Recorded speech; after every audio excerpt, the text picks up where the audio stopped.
اری باشترین مروف کیه؟ اوه هر پنج فرزاتی تا مزگفته و نویجه بجماعت کرد، یان اوه همی سال بچیت عمره و حجه، یان اوه گلک خیر و صدقات کرد. کیه باشترین مروف؟ و خب در پیغمبری علیه الصلاة و السلام دابو مدیار کرد که باشترین مروف کیه.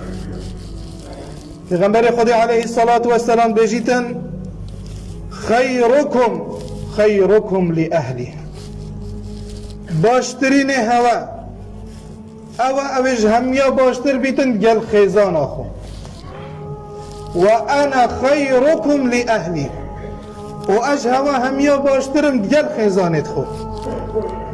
خبر خوب داره چه میزان دانا پیغمبری علیه الصلاة و السلام، چه قیاس دانا بو باشی ظلامی مخابن ظلامی هیچ در و خونه ده دفصد ظلاما و یه مرد و یه باشه بلد مال داوکی گرگه کیت گل خزانه خو.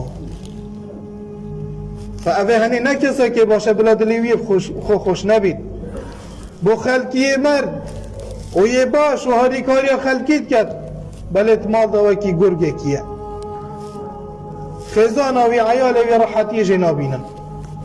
فاوه هنی خرابترین مروفایا خدا تعالی مشوان جور مروفا پارزیدن. پیغمبر خدا علیه الصلاة و السلام حجت الوداع دا و نزدیکی 100,000 صحابی پتر آماده نه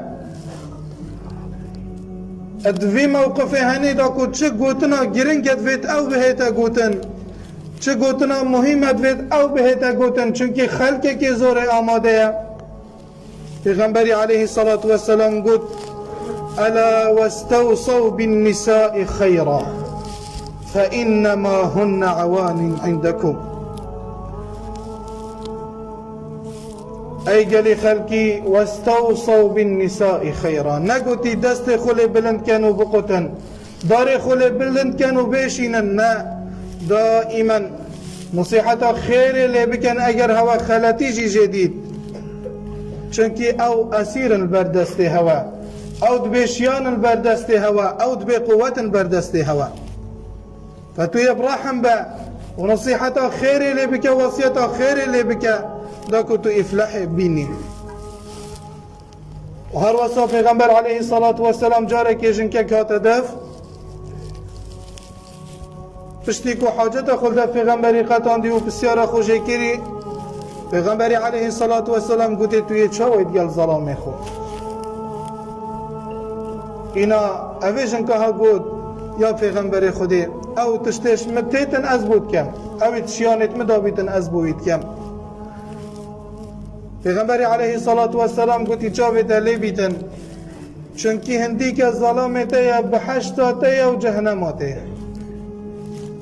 انکو اگر تا ظلام خوش خورازی کرد او تا بحشت بدست خوبه اینا، بله اگر هاتو تا ظلام خوش خورازی نکرد بزانه او تا آگر بدست خوبه اینا.